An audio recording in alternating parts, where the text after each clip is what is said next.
I spent 18 months developing a groundbreaking cybersecurity system capable of predicting and neutralizing attacks before they even began. Titan Tech seemed like the perfect place to bring it to life, well-funded, innovative, and equipped with all the resources I needed. But what I didn't realize was that CEO Brandon Holt had a very different plan. Wait until my project was nearly complete, then steal it. My name is Maya Lin, and until yesterday, I was the lead AI architect at Titan Tech. I had left a stable, high-paying job at Microsoft to join this promising startup, bringing with me years of expertise and an idea I believed could revolutionize the cybersecurity industry. My creation, Sentinel Shield, was named after the ever-vigilant guardians in mythology. It could identify attack patterns before they fully materialized, generating adaptive defenses in real time. For a year and a half, I poured everything into this project, working 80-hour weeks to build Sentinel Shield from the ground up. Brandon would occasionally stop by my lab, making small talk, reviewing progress reports, and flashing that signature corporate smile, the kind that never quite reached his eyes. "Brilliant work, Maya," he'd say. "The board is ecstatic about your progress." 3 days ago, I reached a critical milestone. Sentinel Shield successfully intercepted and neutralized a highly sophisticated cyber attack simulation, all without human intervention. Not only did it work, but it exceeded expectations, identifying vulnerabilities I hadn't even explicitly programmed it to detect. The AI was learning, evolving. Excited by the breakthrough, I immediately scheduled a meeting with Brandon to present the results. His assistant, Rachel, squeezed me in for a brief 15-minute slot the next afternoon. When I arrived at his office, I found not just Brandon, but also the company's legal counsel, Andrea Fields, waiting for me. "Have a seat, Maya." Brandon gestured to the chair across from him, his expression unreadable. "Andrea's just here as a formality." Something in his tone made my stomach drop. I sat down, gripping my laptop, ready to showcase the demo. "Before we discuss Sentinel Shield," Brandon continued, sliding a document across the table, "we need to address some concerns about your employment agreement." Andrea cleared her throat, her voice devoid of emotion. Section 14.3 of your contract states that any intellectual property developed using company resources belongs exclusively to Titan Tech. I nodded, already anticipating where this was going. I'm aware of standard IP clauses, but Sentinel Shield was conceptualized long before I joined Titan Tech. I have documentation proving that. Andrea barely blinked. While you may have had a basic idea, the fully functional system was developed here, on Titan Tech's time, using Titan Tech's resources. Brandon leaned forward, the pretense of friendliness dropping. "Let's be honest, Maya. Sentinel Shield belongs to Titan Tech. The board believes your compensation package is more than fair for your contribution." I frowned. "Compensation package?" He gave a thin smile. "Your contract includes a success bonus. You'll receive a one-time payment of $300,000 once Sentinel Shield launches. That's more than generous by industry standards." The words hit me like a punch. $300,000 for a system that would be worth billions, for 18 months of relentless work, for my research, my innovation. Brandon, oblivious to my growing fury, continued, "Tomorrow, I'll be presenting Sentinel Shield to our biggest investors. We expect to secure an additional $75 million in funding. After that, we'll officially announce Titan Tech's groundbreaking new cybersecurity solution." I stared at him, my hands tightening into fists. "You're firing me." Andrea sighed. "We're transitioning you out effective immediately. Of course with your bonus." "Congratulations, Maya." Brandon smirked, a predator who had cornered his prey. "Your employment is officially terminated." But what he didn't realize was that I had anticipated this betrayal. And Sentinel Shield? Let's just say I had coded in a little surprise. A legal team confirmed. Its Sentinel Shield belonged to Titan Tech, under my contract. I should have fought back, threatened legal action, caused a scene, but instead, a strange calm settled over me. They expected resistance.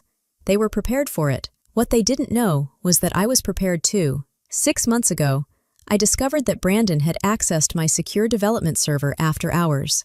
Nothing had been taken, but the intrusion set off an alert I had embedded in the system. From that moment, I began building safeguards, not just to protect Sentinel Shield from external threats, but from internal ones too. I nodded, keeping my expression neutral, and handed over my laptop. "Of course, Mr. Holt," I said smoothly. "Good luck with the investor demo tomorrow." Security escorted me back to my office, watching closely as I packed my personal belongings into a cardboard box. I left the building batchless, carrying that box like every other corporate cast-off. But unlike most, I wasn't leaving empty-handed. I smiled to myself, thinking about the special piece of code I had embedded into the presentation, set to activate exactly 10 minutes into the demo. That night, I didn't panic. I didn't scramble for revenge.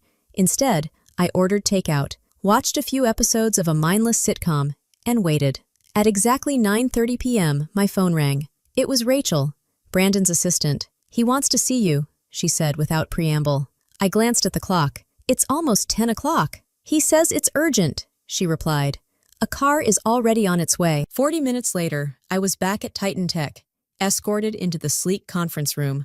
Brandon sat alone at the head of the table. His usual polished, confident demeanor was gone. His tie was loosened, his hair a mess, and the veins in his temple were visible from where he had run his hands through his hair repeatedly. "Fix it," he snapped the moment the door closed behind me. I took my time settling into a chair, deliberately slow. "Fix what exactly?" "Don't play games, Maya," he seethed. "You sabotaged the demo." I arched an eyebrow.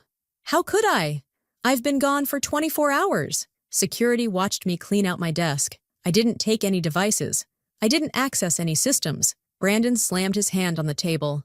"The test run crashed the entire system. It started flagging threats that don't exist, generating thousands of false positives. It's completely unusable." I tilted my head. "Sounds like a technical issue," I said, feigning innocence. "Have you tried turning it off and on again?" His face flushed an angry red. "This isn't funny. We have 12 major investors coming tomorrow.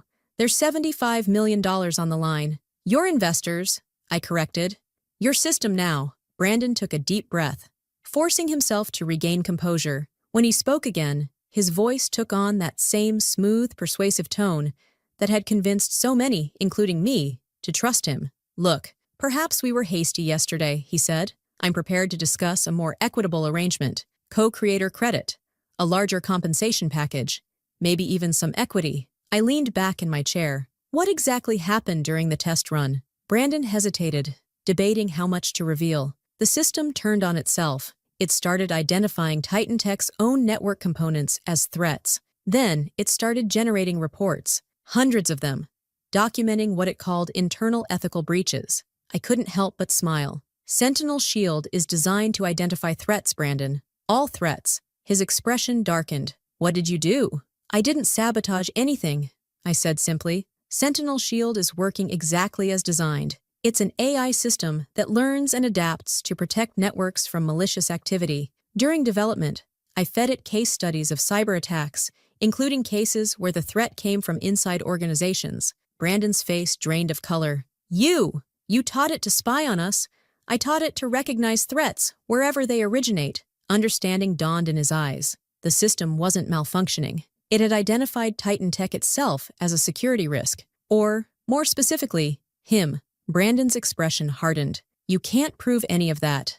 I leaned back, keeping my face neutral. "I don't need to." Sentinel Shield had been documenting everything for months. Every unauthorized access, every copied file, every modified document. It was all neatly compiled in the reports it generated, complete with timestamps, access logs, and recorded keystrokes. The silence that followed was profound. Brandon stared at me, the anger in his eyes slowly giving way to something more calculating. "What do you want?" I folded my hands on the table. "Full recognition as Sentinel Shield's creator and primary architect, 50% ownership of all related patents and intellectual property, a board seat to oversee its ethical implementation, and $10 million in compensation for your attempt to push me out." His jaw clenched. "That's extortion." "No," I corrected smoothly. "That's negotiation. Extortion would be me sending those reports directly to the investors. And the SCs." Brandon exhaled sharply, glaring at me for a long moment. Then, slowly, his shoulders slumped in defeat. "The system," he said, voice tight. "Can you fix it before tomorrow's demo?" "Sentinel Shield doesn't need fixing," I said. "It just needs proper authorization protocols. Right now, it's flagging unauthorized commands because its creator, me, was removed from the authentication chain." I reached into my pocket, pulled out a small flash drive, and set it on the table between us. "This contains a proper authentication update that will resolve the immediate issues," I said. "Consider it a good faith gesture toward our new partnership. The contracts can be drawn up tomorrow." Brandon stared at the drive, then at me. And if I refuse? Then Sentinel Shield remains broken. I said simply, your investor demo fails, and those internal ethical breach reports find their way into some very interested hands. For a moment, I thought he might argue, but then, with a resigned exhale, he reached for the flash drive. You planned this all along, he muttered. I smiled. No, I corrected. I hoped it wouldn't be necessary, but after finding you in my secure server 6 months ago, I built in protections. For the system, and for myself. His eyes narrowed. How did you know I'd try to cut you out? I stood, picking up my bag. I didn't, I admitted. But Sentinel Shield is designed to recognize patterns and predict threats before they materialize. I gave him a pointed look. I guess some of that rubbed off on its creator. The next morning, I arrived at Titan Tech as the newly appointed co-founder and chief technology officer. Brandon introduced me to the investors with a smile that never quite reached his eyes. The demo proceeded flawlessly. Sentinel Shield neutralized every simulated attack, thrown at it with elegant precision. One investor, clearly impressed, turned to Brandon with an eager question. Amazing system, what inspired its development? Brandon hesitated just long enough for me to enjoy the moment. Then, with barely concealed reluctance, he answered. It was actually Maya's brainchild, her vision from the beginning. Titan Tech just provided the environment for that vision to flourish. I smiled, stepping into field technical questions. As I spoke, my phone buzzed with a notification. Sentinel Shield authentication restored. Threat neutralized. System integrity restored. Creator protections active. The AI was learning faster than I'd anticipated. It had recognized a threat, neutralized it, and safeguarded its future, just as designed. 3 months later, Sentinel Shield had its first commercial implementation, preventing a major cyber attack on a global banking network. The incident, which could have resulted in an estimated $340 million in damages, instead solidified Sentinel Shield as the gold standard in cybersecurity. Brandon and I maintained a professional relationship. He focused on business development, where his skills were genuinely valuable. I led technical innovation, where my expertise was irreplaceable. We were not friends, and we never would be, but we had reached an equilibrium that worked. Sometimes I wondered if I could have handled things differently, taken legal action, fought it out in court, but in the end, I had built something too powerful to be stolen, and I had ensured that no one, not even Brandon Holt, would ever control it without me. Brandon's attempted betrayal had revealed something far more important than just corporate greed. Technology is only as ethical as the people who control it. That realization became the foundation of how we now deploy Sentinel Shield. Every implementation includes robust ethical guardrails and transparency protocols to prevent misuse. The system doesn't just protect networks, it protects itself and its users from being exploited. Last week, as we celebrated Sentinel Shield's successful public offering, valuing the company at $4 billion, $200 million, a young developer approached me at the event. What's the secret to building something so revolutionary?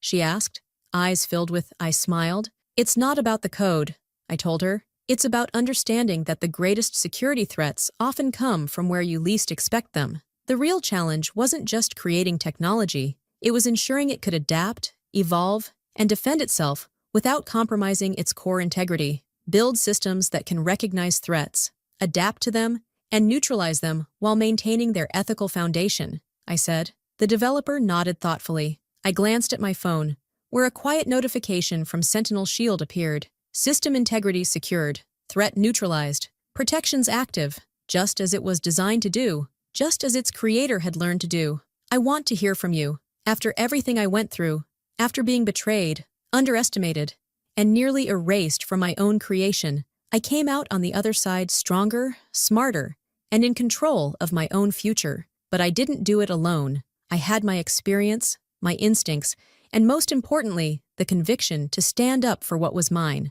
So, tell me, what would you have done in my place? Would you have fought back legally, taken the company to court, or walked away and started over? Do you think I made the right call in turning the tables on Brandon and securing my place at Titan Tech? Leave a comment. I want to hear your thoughts, your advice, and even your own experiences with workplace betrayals and standing up for yourself. But more than that, I want you to take something valuable from this story. If there's one lesson I've learned, it's this. You have to protect what you build. Whether it's your career, your ideas, or your personal boundaries. You are your own first line of defense. Never assume that others will act in good faith just because you do. Prepare for the worst, but position yourself for the best. Think about your own life. Are there places where you need to set boundaries, demand recognition, or protect your work? Maybe it's in your job, a personal relationship, or even a project you've poured your heart into. Whatever it is, don't let someone else take credit for what you built. So, here's my challenge to you. Stand up for yourself, share your thoughts, leave a comment, and let's start a conversation about protecting what's ours.